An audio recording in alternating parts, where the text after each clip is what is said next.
Nako, si VNC pala ang nagbigay ng lakas kay Edu. Ay, sana all, so mapapasana all ka na lamang po talaga, sa kakulitan ni Kalingap Edu. At kita naman po natin, effort po talaga siya, na ipanalo ang paper dance, So, kita naman po natin lahat sila, di ba?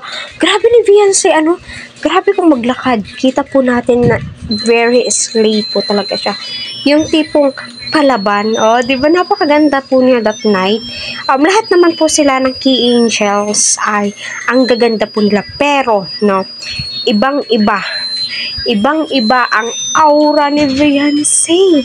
Mga ka-EDSI, pansin niyo po, ang ganda, grabe. Yung aura niya, yung tipong maa-attach ka, yung tipong, uy, iba yung dating talaga ni VNC that night. So, masasabi ko talaga na, ay nako, sana all ganun ka-slay, diba? Ayan, hello po. Kaya patuloy po natin suportahan si Kalingap Rab, si Edu, si Kuya Val, si Ate Edna, at wag po natin skip ang kanilang ads. So, kita naman po natin na nag-e-enjoy po ang dalawang mag-lovebirds, diba? Nasa table po sila, tila magjowa po talaga sila. Magjowa sila. Kita naman po natin na napaka-sweet, napaka-caring ni Edu pagdating kay VNC. Yung tipong alagang-alaga siya, prinsesang-prinsesa po talaga yung trato niya.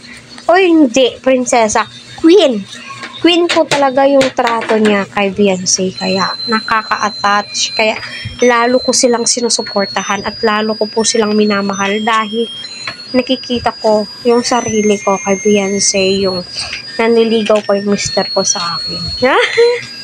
Hindi mong bumabalik po tayo sa pagka-teenage, yung tila makukumpara natin yung kabataan natin sa kanilang dalawa, di ba?